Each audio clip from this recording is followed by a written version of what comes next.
warahmatullahi wabarakatuh. Yang terhormat kepada Bapak Ibu dosen penguji UKIN PPG dalam jabatan tahun 2025.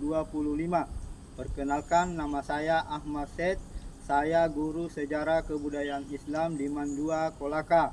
Saya adalah mahasiswa pendidikan profesi guru dalam jabatan Kementerian Agama Republik Indonesia BIK 1 tahun 2025 di LPTK Institut Agama Islam Negeri Curug dengan nomor peserta 380.0100092030 pada hari ini, Rabu 7 Mei 2025. Saya akan melaksanakan praktek pembelajaran dalam rangka penilaian uji kinerja pada materi strategi dan substansi dakwah Khulafaur Rasyidin, pelajaran sejarah kebudayaan Islam.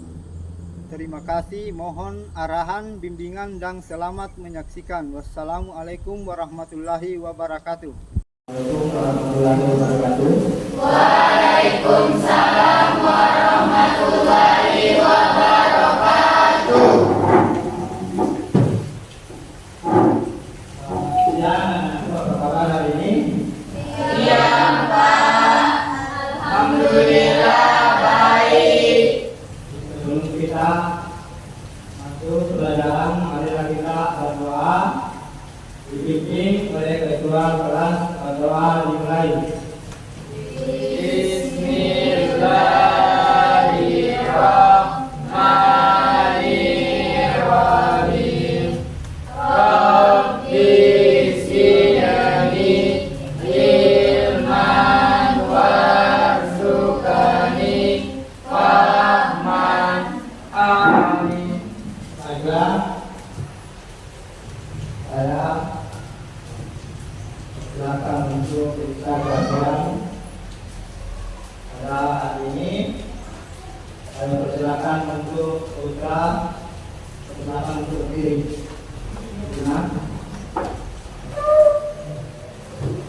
Oke, terima kasih, silakan dulu. Lanjut untuk putri. Oke, termasuk anak, kamu dulu. Baiklah, kita lanjut masalah kelahirannya. Saya tidak datangkan dua orang atas nama Hasanah dan Amelia. Keterangan Keterangannya izin dan satu. mana? Adapun tujuan pembelajaran kita beserta diri diharapkan dapat memahami strategi dan substansi Khulafaur Rasyidin. Adapun metode pembelajaran, diskusi, tanya jawab, cukup ada penilaian ada tiga. Yang pertama pengetahuan, yang kedua sikap, dan yang terakhir adalah keterampilan. Apakah anak-anak sekalian masih ingat pertemuan minggu kemarin?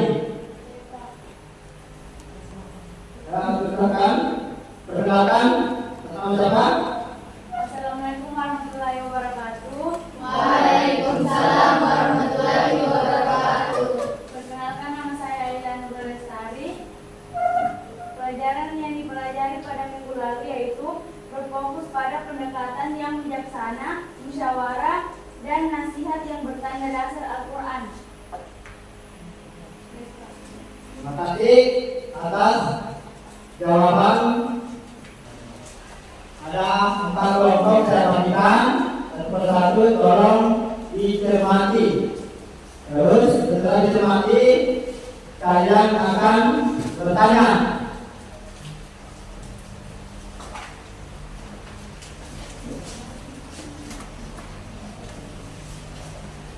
Oke.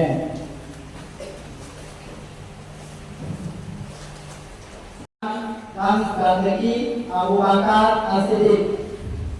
Kelompok kedua yaitu kebijakan dan strategi Umar bin Khattab.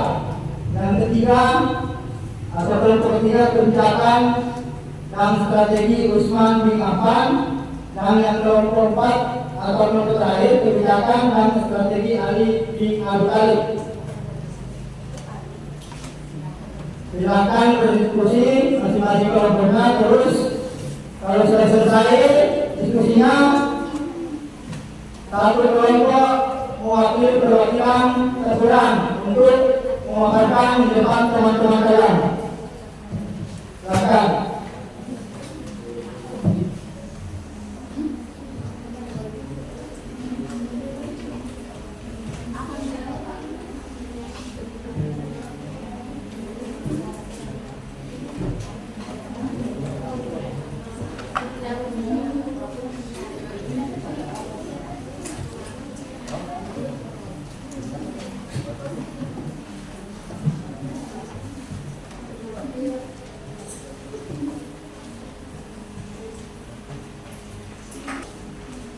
Oke, waktunya sudah selesai. Silakan kelompok 1 silakan untuk ke depan mewakili atau kelompok perwakilannya terutama memaparkan di depan teman-teman kalian.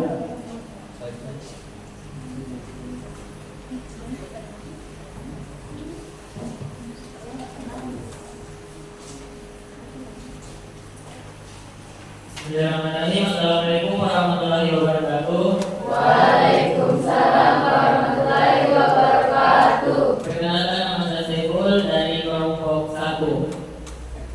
Kebijakan dan strategi Abu Bakar As-Siddiq 632 sampai 634 Masehi. Kebijakannya ada 2. Yang pertama, menyatukan kembali umat Islam setelah wafatnya Nabi Muhammad SAW.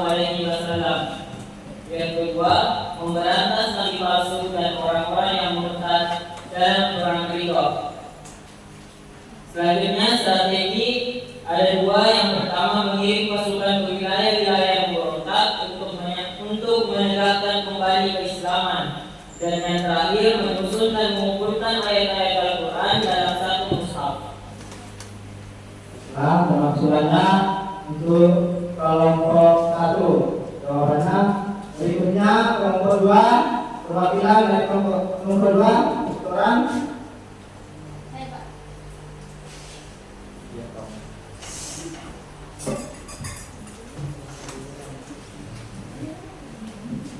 Bismillahirrahmanirrahim. Assalamualaikum warahmatullahi wabarakatuh. Waalaikumsalam warahmatullahi wabarakatuh. Kebijakan Umar bin Khattab pada tahun 634 sampai 644 Masehi ada 2. Yang pertama, kebijakan ekspansi wilayah Islam ke negara Persia, Syam, dan Mesir. Yang kedua, mendirikan sistem administrasi pemerintahan Islam. Adapun strateginya, yang pertama, membentuk Baitul Mal atau kas negara. Yang kedua, membuat sistem pengajian tentara dan pegawai. Yang ketiga, menerapkan kalender Hijriah. Sekian dari saya. Kurang pemaksulannya untuk kelompok 2 atas jawabannya. Berikutnya kelompok 3.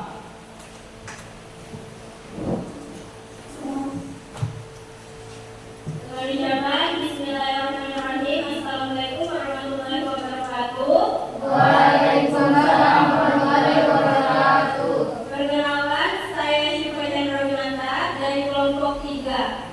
Kebijakan dan strategi dari Utsman bin Affan tahun 644 sampai 656 Masehi. Kebijakannya terdapat ada 2, yaitu melanjutkan perluasan wilayah Islam. Yang kedua, menstadarkan mushaf Al-Quran. Dan strategi yang dilakukan oleh Utsman bin Affan yaitu yang pertama, menempatkan keluarga dari Bani Umayyah di posisi pemerintahan. Dan yang kedua, menyusun mushaf Al-Quran untuk mencegah perbedaan bacaan antara wilayah.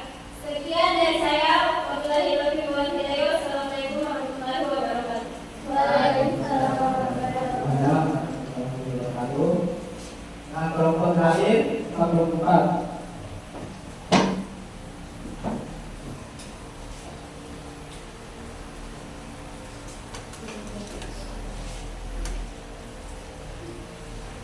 Bismillahirrahmanirrahim. Assalamualaikum warahmatullahi wabarakatuh. Waalaikumsalam warahmatullahi wabarakatuh. Baiklah, saya akan membacakan kebijakan dan strategi Ali bin Abi Thalib 656 sampai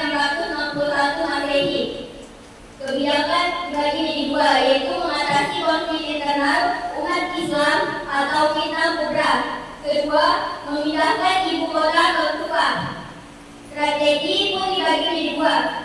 Pertama, menegakkan keadilan dan kesederhanaan dalam pemerintah. Kedua, menghadapi pemberontakan dari kelompok Muawiyah dan Khawarij. Sekian dari saya, terima kasih. Baik, terima kasih banyak atas jawaban kalian. Saya tambahkan sedikit tentang masalah kebijakan dan strategi Abu Bakar As-Siddiq. Yang pertama adalah memerangi para orang murtad, nabi palsu dan kelompok yang enggan membayar zakat. Itu poin pertama. Yang kedua, pembukaan Al-Quran.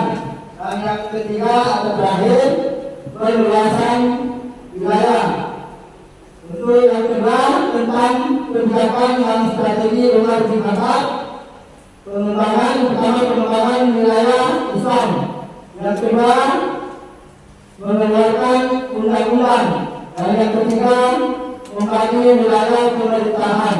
Dan yang terakhir atau keempat, membentuk beberapa dewan. Untuk yang ketiga, kebijakan dan strategi Utsman bin Affan. Yang pertama, perluasan wilayah. Kedua,